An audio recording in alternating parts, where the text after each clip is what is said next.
Jemaat yang dikasihi oleh Tuhan kita Yesus Kristus, Shalom dan selamat pagi untuk kita semua. Firman kehidupan di pagi hari ini tertulis dalam Markus 13 ayat 11. Dan jika kamu digiring dan diserahkan, janganlah kamu khawatir akan apa yang harus kamu katakan, tetapi katakanlah apa yang dikaruniakan kepadamu pada saat itu juga, sebab bukan kamu yang berkata-kata, melainkan Roh Kudus. Demikian firman Tuhan.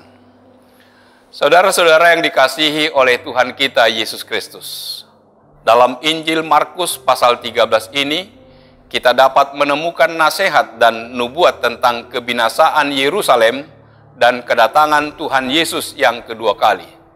Tuhan Yesus memberikan suatu peringatan, waspadalah, supaya jangan ada orang yang menyesatkan kamu. Dinubuatkannya bahwa banyak orang akan datang dengan memakai namanya dan akan berkata, akulah dia. Yesus juga memperingatkan murid-muridnya bahwa mereka akan diserahkan kepada majelis agama dan akan dipukul di rumah ibadat. Pernyataan-pernyataan Yesus ini mengenai penganiayaan yang dilakukan orang Yahudi terhadap umat Kristen. Padahal Injil harus diberitakan kepada semua bangsa. Pada abad pertama, pemberitaan Injil terbatas pada wilayah kekuasaan Romawi.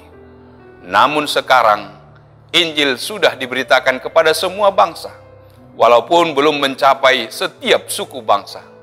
Dalam pemberitaan Injil kepada kita diingatkan, jika kamu digiring dan diserahkan, janganlah kamu khawatir akan apa yang harus kamu katakan.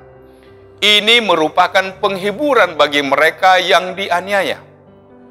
Roh Kudus akan memberitahukan apa yang harus mereka katakan.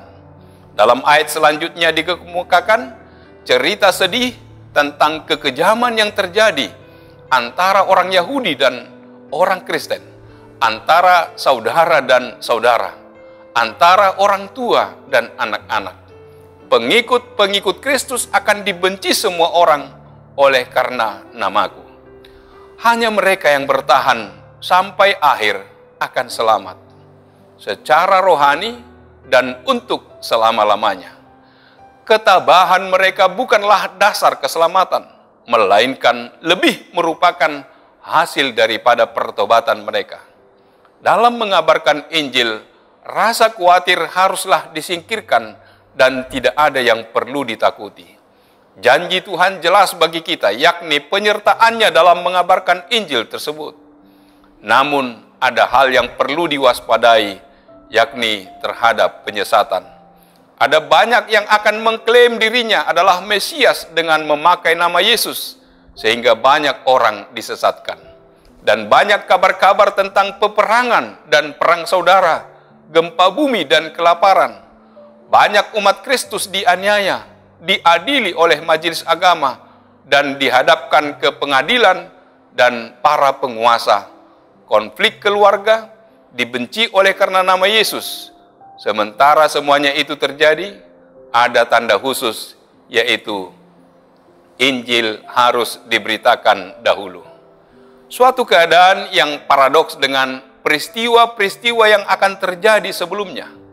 Pemberitaan Injil akan secara masif dan simultan dilaksanakan, baik secara individu maupun secara komunitas, secara terbuka ataupun tertutup, dan dalam setiap zaman. Tuhan memakai orang-orang tertentu dalam suatu gerakan kebangunan rohani. Akan terjadi kepada seluruh umat manusia, dan tanda-tanda khusus yang akan menimpa umat Kristus dan pekerjaan Tuhan itu sendiri.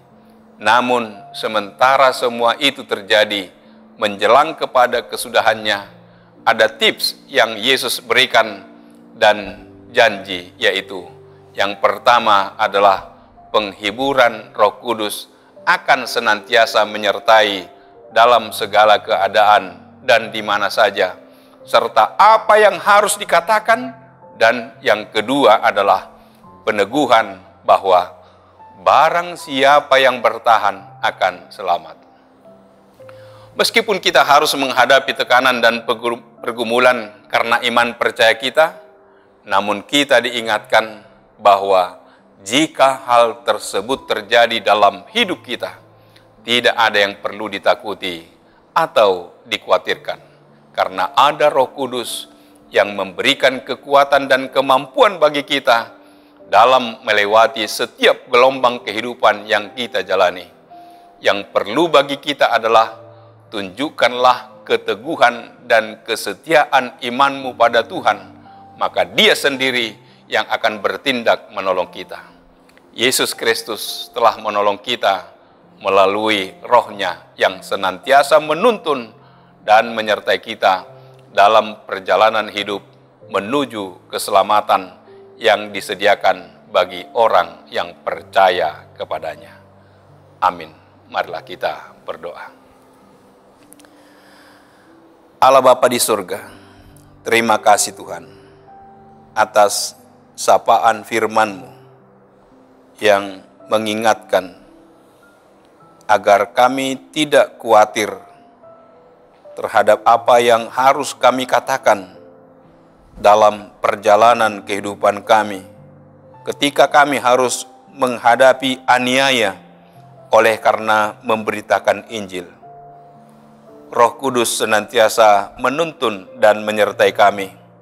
Roh Kudus senantiasa memberi hikmat dan didikan kepada kami untuk memberi jawab atas semua yang perlu kami ucapkan sebagai orang-orang yang percaya.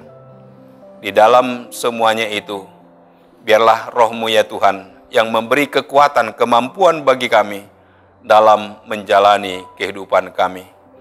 Berangkatkanlah kami ya Tuhan untuk segala aktivitas kami dalam satu hari ini. Biarlah Tuhan yang tetap memelihara kehidupan kami. Dalam nama Yesus kami berdoa dan mengucap syukur.